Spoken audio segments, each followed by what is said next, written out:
사도행전 2장 1절부터 4절 말씀을 통해서 성령의 임재라는 제목으로 하나님 말씀을 함께 나누겠습니다. 우리는 저번 주에 예수님의 승천을 바라본 제자들과 예수님을 따르는 많은 사람들이 마가의 다락방에 모여서 마음을 같이하여 오로지 기도에 힘쓰는 것을 보았습니다. 이들은 모여서 왜 기도하였습니까? 기도하는 이유가 뭐였습니까? 예수님께서 아버지의 약속하신 것을 기다리라. 요한은 물로 세례를 베풀었으나 너희는 몇 날이 못되어 성령으로 세례를 받으리라.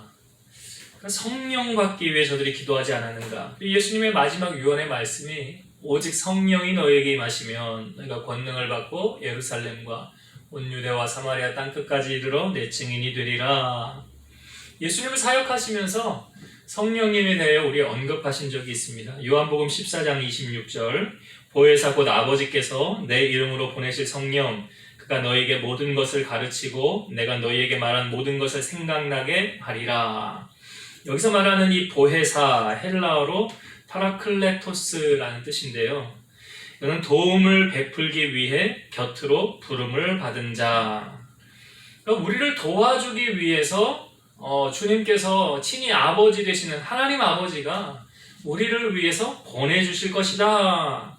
그 성령님을 우리를 옆에서 돕는 사람, 돕는 그런 분이시다라고 말하고 있습니다. 로마서 8장 26절 보면 이와 같이 성령도 우리의 연약함을 도우시나니 우리는 마땅히 기도할 바를 알지 못하나 오직 성령이 말할 수 없는 탄식으로 우리를 위하여 친히 간구하시느니라. 우리가 연약하여 기도할 수 없을 때도 성령께서는 말할 수 없는 탄식으로 우리를 위하여 친히 간구하신다라고 말씀하고 있죠. 예수님이 승천하시고 어떻게 보면 구심점이 없어진 그런 시점에 제자들이 간절히 믿고 그러니까 간절히 기도하면서 기다리면서 구하였던 것이 무엇이었습니까? 성령의 임재를 간절히 기다렸다는 것입니다.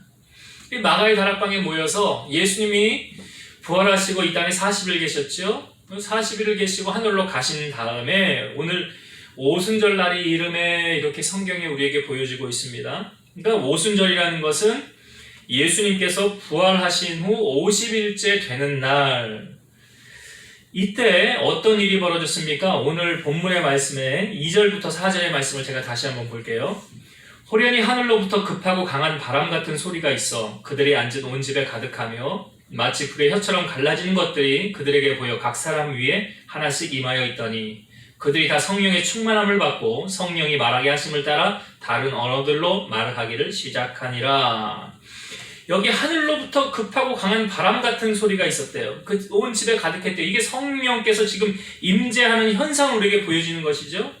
그리고 불의 혀처럼 갈라지는 것들이 각 사람들 위에 하나씩 보여지더라는 거예요. 뿐만 아니라 저들이 성령 받은 다음에 나타나는 현상이 뭐였습니까? 성령의 충만함을 받고 성령이 말하게 하심을 따라 다른 언어들로 말하기를 시작하니라.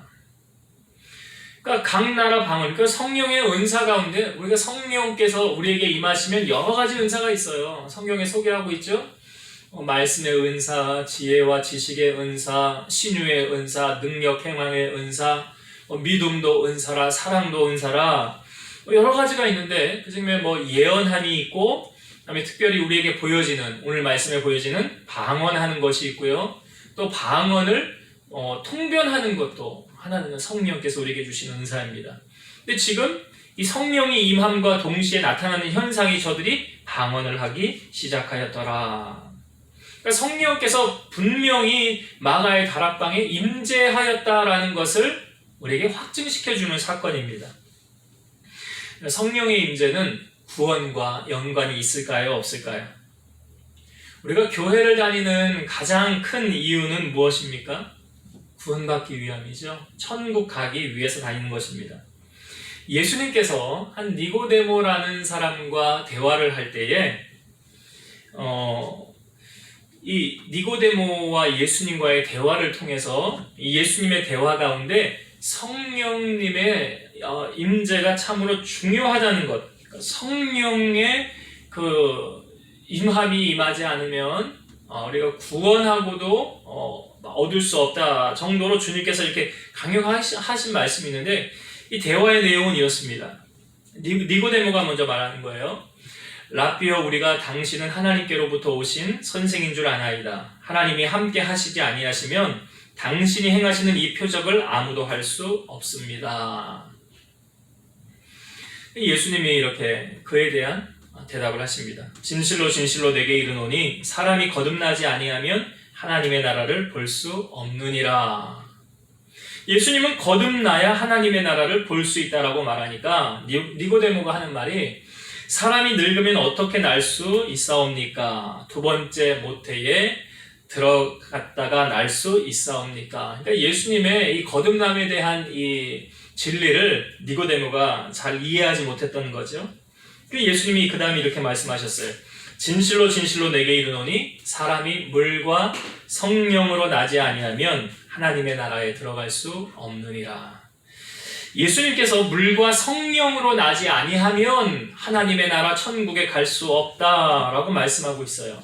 여기서 말하는 이 물에 관한 것을 성경은 우리에게 이렇게 풀어주고 있습니다. 우리 인간이 하나님께로부터 창조를 받아 범죄함으로 말미암아 하나님께서 가장 처음으로, 내가 사람 지은 것을 후회하노라 하면서 이 땅에 지은 모든 사람을 쓸어버리리라 하며 하나님께서 처음으로 인류의 심판을 행하신 것이 어떤 사건이었죠? 노아의 홍수 사건이었습니다. 그러니까 창세기에 이 홍수 사건으로 말미암아 죄악을 범한 이들이 심판을 받게 됩니다. 이때 사람을 심판하기 위해서 사용된 것이 무엇이었죠? 바로 물이었습니다. 하늘에서 비가 내리는데 40일 동안 멈추지 않고 내렸다는 것입니다. 그러나 이 물이 방주에 있었던 노아와 그 가족들에게는 구원의 표고 새로운 시작을 알리는 물이었습니다. 베드로는 이 물을 구원의 표인 세례로 묘사하고 있습니다. 베드로전서 3장 20절과 21절. 그들은 전에 노아의 날 방주를 준비할 동안 하나님이 오래 참고 기다리실 때에 복종하지 아니하던 자들이라. 방주에서 물로 말미암아 구원을 얻은 자가 몇 명뿐이니 겨우 8명이라. 물은 예수 그리스도께서 부활하심으로 말미암아 이제 너희를 구원하는 표니 곧 세례라. 이는 육체의 더러운 것을 제하여 버림이 아니요 하나님을 향한 선한 양심의 간구니라. 그러니까 이 노아의 홍수, 이 물을 이야기하면서 이 물에서 구원을 얻은 자가 몇 명이냐? 바로 노아의 식구들 8명밖에 있지 않았느냐? 그런데 이 물은 예수 그리스도께서 부활하심으로 말미암아 너희에게 구원하는 표라. 그러면서 세례를 이야기하고 있습니다. 그러니까 우리가 교회 다니면 이제 6개월이 지나면 교회에 등록해서 학습이라는 것을 받고, 학습을 받고 6개월이 지나면 세례를 받는 거예요. 그러니까 세례를 받는다는 의미는 뭐냐면 내 옛사람이 죽어지고 다시 새롭게 주님과 더불어 새롭게 되어진다는 의미로 세례를 받는 것입니다. 그러니까 이렇게 우리가 침례교에서는 침례라고도 하는데 우리는 합동 측은 다 이제 세례라는 표현을 하지 않습니까? 물에 들어갔다가 나왔다는 이 의미가 뭐냐면 죽었다가 다시 이제 살아난다, 새롭게 되었다, 그런 의미로 물에 들어갔다 나오는 그런 표현을 하고 있습니다. 우리는 약식을 해서 이렇게 세례를 표하고 있지만 의미는 같은 거예요. 내가 이제 죽어지고 나의 주인이 누구라고요? 예수님이십니다. 라는 그 확증하는 그 얻는 표가 무엇입니까? 세례라는 거예요. 그러니까 이런 의미로 세례는 우리가 그리스도와 연합한 것을 가리키는 것이고, 우리를 심판의 위험에서 끌어올려져서 새 생명이 기다리고 있는 새로운 세계, 천국의 안착함에 대한 표징으로 우리에게 세례를 보여주시는 거예요. 이런 의미에서 예수님께서 물을 말씀하신 것입니다.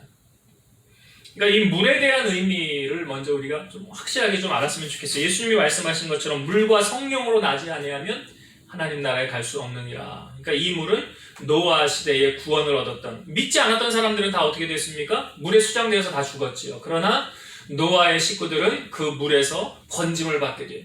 우리가 예수 그리스도를 나의 구주로 영접하면 어떻게 됩니까? 그 사망의 권세에서 건짐을 받게 되는 그런 의미를 말씀하고 있는 것이죠. 그래서 우리가 이 물로 말미암아 이 세례라는 것을 통해서 그리스도와 연합한 자가 되는 것이고 죄 사함을 얻게 되는 것이고 천국을 확증하는 사건을 우리에게 보여준다는 것입니다. 그러면 예수님께서 나의 구주이시며 나의 주인이신 것을 우리가 신앙생활하면서 믿으며 살고 있습니까? 아니면 믿지 않고 살고 있습니까?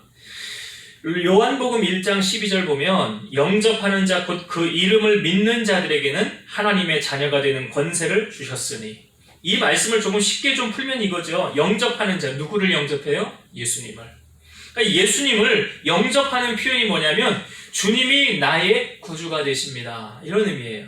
그러니까 예수님이 나의 구주가 되십니다 라고 고백하는 사람, 그 주님을 주인으로 모신 사람은 하나님의 자녀가 되었다. 하나님의 자녀가 되면 어디를 갑니까? 천국을 가게 되는 거죠. 그래서 예수 이름 외에 다른 이름으로는 구원을 얻을 수 있습니까? 없습니까?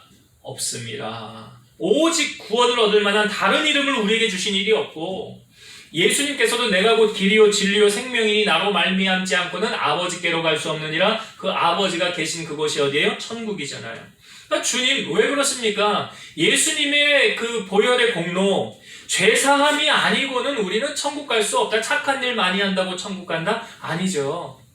오직 예수님의 보혈로 우리가 죄사함 받아서 사망에서 생명으로 옮겨지는 것 아닙니까? 그런데 오늘 우리가 구원을 얻을 때 이 성령이라는 부분, 물과 성령으로 나지 아니하면 하나님 나라 갈 수 없다라고 말하고 있어요. 누가요? 예수님께서. 그러면 이 성령이라는 부분, 분명히 지금 마가의 다락방에 성령이 임하였잖아요. 그러니까 오늘날 우리가 살고 있는 이 시대, 사도행전을 다른 말로 성령행전이라고도 하는데, 그럼 그 성령께서 지금 초대교회에 역사하셨던 그 성령님은 오늘날 우리 가운데도 역사하고 계시느냐 말입니다. 중요한 것은 다른 사람이 아닌 나에게도 성령님이 임하여 있는가 라는 거예요. 그걸 우리가 확증할 수 있는 사건이 있죠. 나는 성령 받은 사람인가 받지 않은 사람인가, 성령 안 받았다고 하면 목사님 말씀에 나는 구원 못 받는다고 하는데, 아니 그 제 말이 아니죠. 예수님의 말씀이죠. 예수님께서 물과 성령으로 나지 아니하면 하나님 나라 갈 수 없다, 천국 갈 수 없다고 했으니까, 아니 그러면 나는 성령 받은 사람인가? 여러분이 성령 받았는지 안 받았는지 확실하게 알려주는 말씀이 있죠. 고린도전서 12장 3절. 그러므로 내가 너희에게 알리노니 하나님의 영으로 말하는 자는 누구든지 예수를 저주할 자라 하지 아니하고 또 성령으로 아니하고는 누구든지 예수를 주시라 할 수 없느니라. 여기 잘 들어보세요. 하나님의 영으로 말하는 자는 누구든지 예수를 저주할 자라 하지 않는데요. 여기 하나님의 영 뭘 말할까요? 성령을 말하는 거죠. 그 다음에 또 성령으로 아니하고는 누구든지 예수를 주시라 할 수 없느니라. 그러니까 예수님을 주시라고 고백하는 표현은 무슨 말입니까? 예수님이 나의 주인이십니다. 예수님이 나의 구원자이십니다. 이렇게 우리가 고백할 수 있다는 것은 내 안에 성령님이 임재한다는 것을 확증해 주는 사건이에요. 근데 내가 성령 받지 않고 성령이 내게 임하지 않았다라고 한다면 그렇게 고백할 수 없다는 거예요. 그러니까 우리가 예수님을 구주로 영접하는 자, 이 영접하는 것 또한 내가 하고 싶다고 할 수 있는 것이 아니요, 성령님이 내게 임하셔서 그 성령의 감동으로 말미암아 내가 예수님을 나의 구주라 라고 말할 수 있다는 것입니다. 여러분, 성령은 한 번 받으면 죽을 때까지 나와 함께 계속 있는 것이 맞나요? 아니면 성령은 소멸되기도 하고 다시 임재하기도 하는, 충만하기도 하는 게 맞나요? 어떤 것이 맞다고 생각하십니까? 에베소서 4장 30절 보면 하나님의 성령을 근심하게 하지 말라. 그 안에서 너희가 구원의 날까지 인치심을 받았느니라. 하나님의 성령을 근심하게 하지 말래요. 그 성령 안에서 너희가 구원의 날까지 인치심 받았느니라. 맞죠? 성령으로 아니하고는 예수님을 주시라 할 수 없다고 그러잖아요.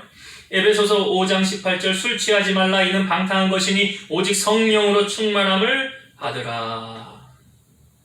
여러분, 우리가 성령 받는 것이 왜 중요한가? 이게 구원하고 연관이 있기 때문에 그래요. 자, 여러분, 예수님의 12 제자 가운데 예수님을 파는 사람 가룟 유다. 잘 아시죠? 이 가룟 유다가 돈괴를 맡고 있었는데 이 가룟 유다가 예수님을 은30에 판 사람 아닙니까? 이 가룟 유다는 성령 충만했나요? 자, 예수님께서 성만찬을 이렇게 하면서 너희 중 하나가 나를 팔리라 그래요. 그러니까 누구냐고 막 궁금해서 묻죠. 예수님이 말씀하십니다. 내가 떡 한 조각을 떼가지고 주는 그 사람이 나를 팔 것이니라. 이 떡을 떼가지고 예수님이 가룟 유다에게 줍니다. 성경에 보면 요한복음 13장 27절입니다. 조각을 받은 후 사탄이 그 속에 들어간지라. 유다의 마음 안에 사탄이 그 안에 들어갔더라. 그러니까 가룟 유다가요, 예수님을 판 것은 성령 충만해서 예수님 판 거 아니에요. 우리가 신앙생활 하면서도 시련이 오고 어려움이 오고 고난이 올 때도 성령 충만한 사람은 그 능이 더 넉넉히 이겨나갈 수 있는 새 힘을 성령님이 우리에게 주시죠.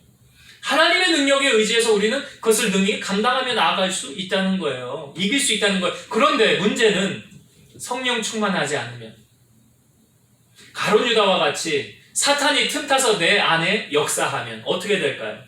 넘어지는 거예요. 승리할 수 없는 거예요. 그것을 성경은 육체의 소욕과 성령의 소욕으로 나누어서 우리에게 보여주고 있습니다. 갈라디아서 5장 16, 17절 내가 이르노니 너희는 성령을 따라 행하라. 그리하면 육체의 욕심을 이루지 아니하리라.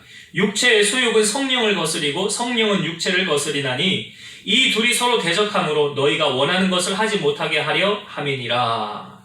그러니까 육체의 소욕과 성령의 소욕이 어떻게 해요? 서로 충돌한다는 거예요. 서로 충돌. 그러니까 우리가 가룟 유다를 통하여 쉽게 볼 때 가룟 유다가 쫓은 건 무엇이었습니까? 육체의 소욕 따라갔잖아요. 그러니까 성령님 떠나고 사탄이 들어와 마귀가 들어와서 결국 그 육체의 욕심으로 말미암아 예수님을 팔게 되었고 그 인생의 결말이 비참하게 끝나는 것 성경은 우리에게 보여주지 않습니까? 그러니까 우리가 살아가면서 육체의 소욕과 성령의 소욕이 서로 거스린다. 이거 뭐냐면 둘이 같이 할 수 없다는 거예요. 한쪽에 치우치면 한쪽에 멀어지게 돼 있어요. 서로 공존할 수 없다는 거예요. 자, 근데 육체의 소욕에 대해서 성경은 말합니다. 음행과 더러운 것과 호색과 우상 숭배와 주술과 원수 맺는 것과 분쟁과 시기와 분냄과 당짓는 것, 분열함, 이단, 투기, 술 취함, 방탕함. 이것이 육체의 소욕인데 그 다음에 덧붙여서 우리에게 보여주는 말씀이 이런 일을 하는 자들은 하나님의 나라를 유업으로 받지 못함이라. 하나님의 나라를 유업으로 받지 못한다는 거 쉽게 말하는 거예요. 천국 갈 수 있다는 거예요? 못 간다는 거예요? 못 간다. 못 간대요.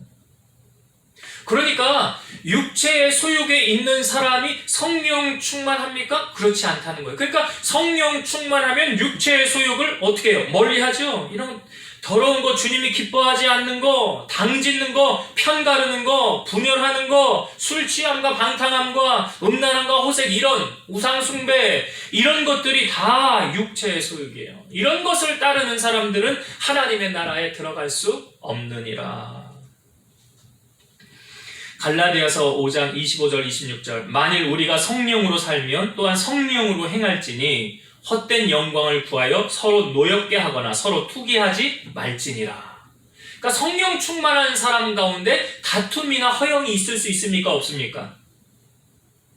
교회 보면 우리 교회는 그런 사람 없는데 싸움닭 있어요. 싸움닭.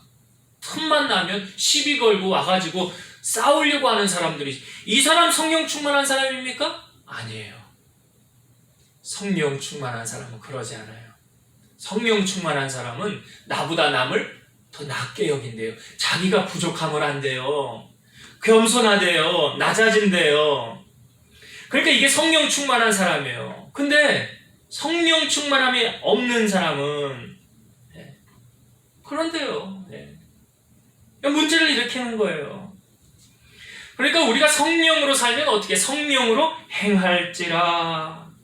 갈라디아서 6장 8절 자기의 육체를 위하여 심는 자는 육체로부터 썩어질 것을 거두고 성령을 위하여 심는 자는 성령으로부터 영생을 거두리라. 여러분 어떤 거 거두실래요? 썩어질 것을 거두실래요? 영원한 것을 거두실래요? 내가 무엇을 심느냐에 따라 거두는 게 달라지는 거예요. 그래서 여러분, 우리가 힘써야 할 건 무엇입니까? 성령의 임재를 늘 구해야 되는 거예요. 그러니까 기도 제목 저는 빼놓지 않고 늘 하는 게 뭐냐면 성령 충만함을 주옵소서입니다. 이거 우리가 마지막까지 붙잡고 살아야 이거 하늘나라 보장받고 사는 거 아닙니까? 우리 가룟 유다처럼 어느 순간에 그냥 획 돌아가지고 성령님 나에서 떠나가고. 여러분, 구약에도 그런 사람이 있었잖아요. 이스라엘의 초대 왕이었던 사울이 성령의 능력을 받고 막 예언도 하고 막 그랬었어요. 그런데 이 사람이 성령으로 출발했다가 나중에 무엇으로 맞췄어요? 육체로 맞췄다는 거예요. 성령 충만함으로 시작했던 이 사람이 육체의 소욕으로 나중에는 변질되어졌더라. 그러니까 우리가 이 말세에 꼭 힘쓰고 붙잡고 살아가야 되는 게 무엇입니까? 성령의 임재, 성령의 충만함. 어떻게 성령의 충만함을 얻을 수 있습니까? 오늘 우리에게 알려주고 있죠. 마가 다락방에 모여서 뭐 했습니까? 기도했습니다. 기도할 때 성령의 능력이 임하는 거예요. 그러니까 우리가 기도를 놓지 않고 살 수 없는 거예요. 예수님께서도 마지막 순간까지도 기도하셨잖아요. 기도하시고 사역 감당하지 않았습니까? 그러니까 숨 안 쉬고 사는 사람 없지요. 기도는 다른 말로 영적인 호흡이라고 그러잖아요. 여러분, 숨 쉬지 않고 못 살지요. 하나님의 자녀가 기도하지 않는다는 건 다른 말로 숨 쉬지 않는 거하고 똑같은 거예요. 그러니까 기도에 힘써야 되는 거예요. 그리고 또 성령의 임재는 말씀을 들을 때 내게 충만하게 임재하는 거예요. 성경이 우리에게 보여주지 않습니까? 이 베드로라는 사람이 고넬료의 집에 갔을 때 고넬료가 일가 친척 친구들 다 모아가지고 거기서 베드로 기다릴 때 베드로가 거기서 하나님 말씀을 증거했어요. 성경에 보니까 성령이 말씀 듣는 모든 사람에게 내려오시니, 성령이 말씀 듣는 모든 사람에게 내려오시니. 그러니까 하나님의 말씀을 듣는 그 자리에 성령님이 임재하신다니까요. 그러니까 우리가 이 말세에, 지금 살아가는 시대 우리 말세 아닙니까? 이 말세에 힘써야 하는 것, 기도와 말씀이에요. 하나님의 말씀과 기도로 거룩하여지니라 그랬습니다. 그래서 성령 받지 않고는 우리 구원받을 수 없고요. 이 성령의 충만함을 우리가 날마다 구해야 세상을 승리하며 믿음으로 이겨나갈 수 있는 것입니다. 이 성령 충만함에 힘쓰는 우리 성도님들 다 되시기를 주의 이름으로 축원드립니다. 오늘 이 성령의 충만함이요, 오늘 사도행전 2장에 이 성령의 임재는 우리에게 아주 또 다른 아주 귀중한 은혜를 우리에게 보여주고 있는데, 바로 교회가 시작되어지는 시점이 바로 이때예요. 성령의 임함과 함께 교회는 시작되어졌더라.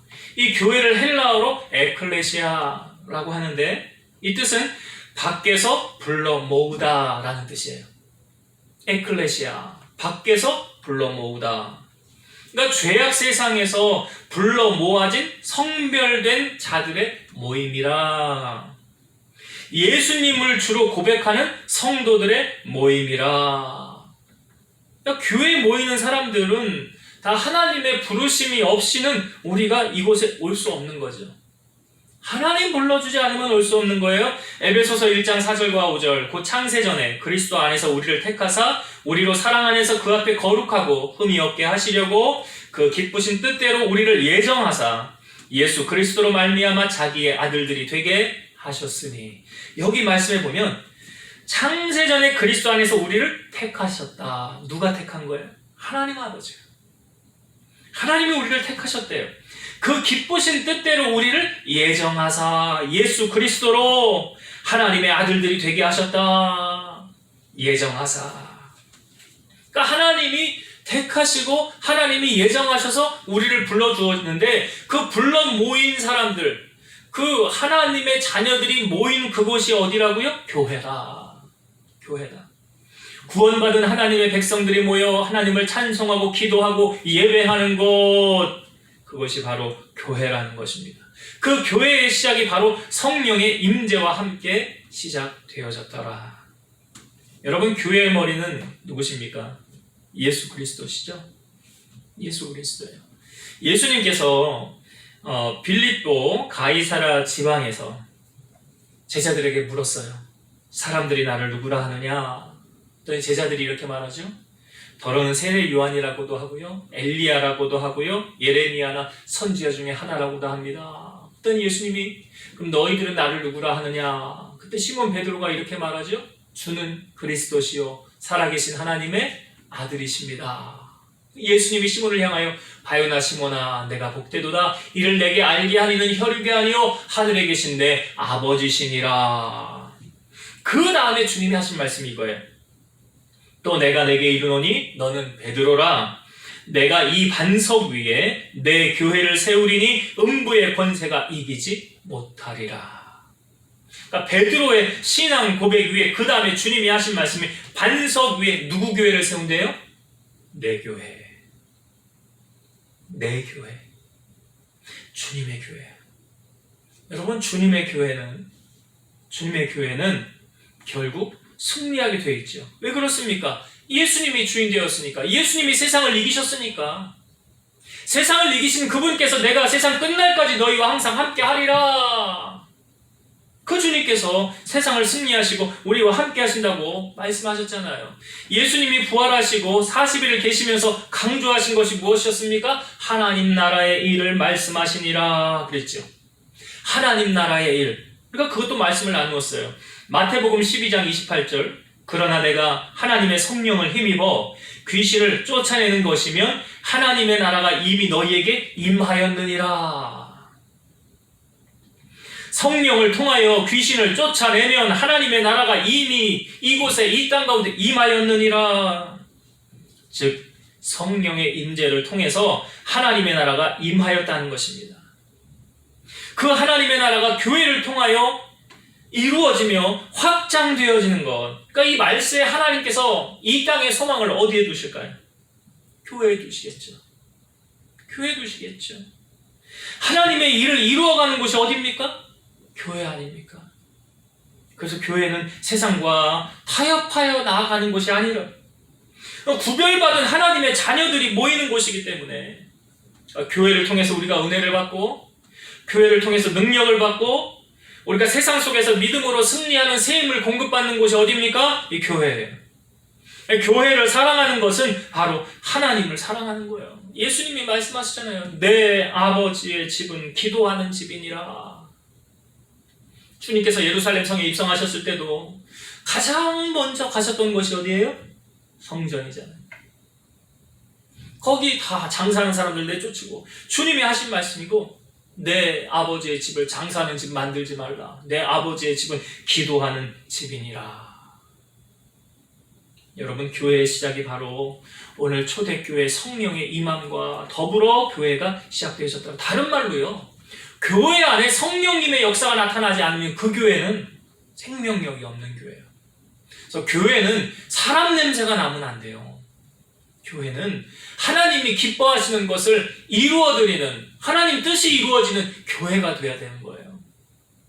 그래야 하나님이 진정한 교회, 그 교회를 통하여 성령의 역사가 날마다 나타나는 그런 교회가 될 줄로 믿습니다. 이제 말씀을 정리하고 마치도록 하겠습니다. 오늘 초대교회에 이 마가의 다락방에 저들이 간절히 원하였던 그 성령이 임재하는 사건이 오늘 우리에게 보여주고 있어요. 성령의 임재가 왜 이렇게 우리에게 중요하게 보여주고 있는가? 바로 구원과 연관이 있다는 것입니다. 물과 성령으로 나지 않으면 하나님 나라 갈 수 없다. 다른 말로 성령 받지 않으면 하나님 나라 갈 수 없다. 성경은 말하고 있어요. 그래서 여러분, 사랑하는 성도 여러분, 교회를 다녔는데 나는 성령 받았나 받지 않았나? 제가 말씀드렸어요. 성경의 말씀 고린도전서 12장 3절의 말씀을 통하여 여러분들에게 알려드렸어요. 누구든지 예수를 주시라고 하는 자, 저주할 자라 하지 않고 누구든지 예수님을 주시라고 고백하는 그 사람에게는 성령이 임한 사람이라. 그래서 영접하는 자, 곧 그 이름을 믿는 자들에게 하나님 자녀가 되는 권세를 주셨더라 그랬죠. 그래서 우리 사랑하는 성도 여러분, 육체의 일과 성령의 일, 우리 무엇에 힘써야 합니까? 성령의 충만함을 힘써야 합니다. 육체의 소욕을 이루는 자들은, 그렇게 살아가는 사람들은 하나님의 나라를 유업으로 받지 못한다 그랬어요. 가룟 유다가 그렇게 자기 인생 예수님 따라다니다가 3년 따라다녔음에도 불구하고 자기 인생 그렇게 망가진 거예요. 천국 못 갔어요, 분명히. 그러니 우리 사랑하는 성도들 한 사람 한 사람 다 성령의 충만함 사모하시고, 기도를 통하여 받는다고 그랬죠? 기도할 때 주신다고 그랬죠? 말씀 들을 때, 말씀을 읽을 때 성령이 임재한다고 그랬죠? 그래서 기도하는 것과 말씀 듣는 것에 여러분 힘쓰셔서 성령 충만함 받으시고 세상을 승리하는 여러분 되시길 바라고요. 두 번째로 나누었던 것이, 하나님께서 이 땅에 소망을 두시고 하나님의 뜻을 이루어가는 그곳이 어딜까요? 교회예요. 바로 교회는 성령의 임함과 더불어 시작되어졌더라. 초대교회의 시작이 바로 오늘 사도행전 2장에 우리에게 보여주고 있지 않습니까? 그래서 교회 안에는 어떤 프로그램이나 어떤 다른 것에 마음 빼앗기면 안 돼요. 교회는 무엇에 집중해야 됩니까? 성령의 충만함. 주의 성령이 우리 교회에 충만하게 임재하옵소서. 주의 성도들에게 성령 충만함을 주옵소서. 이것에 힘써야 돼요. 교회가 세상을 따라가면 안 돼요. 세상을 따라가면 안 돼요. 그럼 변질되는 거예요. 교회는 기도에 힘쓰고, 예수님 말씀하셨죠? 내 집은 만민의 기도하는 집이라. 그래서 우리 교회가 성령의 충만함이 임재하셔서, 오늘 사도행전이 뒷부분에 이제 계속 말씀의 은혜를 나누겠지만 성령께서 이끌어 가시는 것 보여주지 않습니까? 사도 바울 전도 여행 보내신 분도 성령님이시고, 성령께서 나타나셔서 말씀해 주시고 인도해 주시고, 그러한 성령의 인도함을 받는 우리 교회와 여러분들이 다 되시기를 주의 이름으로 축원드립니다. 기도하시겠습니다. 살아계셔서 역사하시는 하나님 아버지 감사합니다. 초대교회가 시작되어진 것은 저들이 간절히 성령 받기를 기도함을 통해서 교회가 시작되었습니다. 저들이 간절히 성령 받기를 구할 때 성령께서 저들의 기도에 응답하셔서 저들에게 성령이 임하는 사건을 오늘 우리에게 보여주었습니다.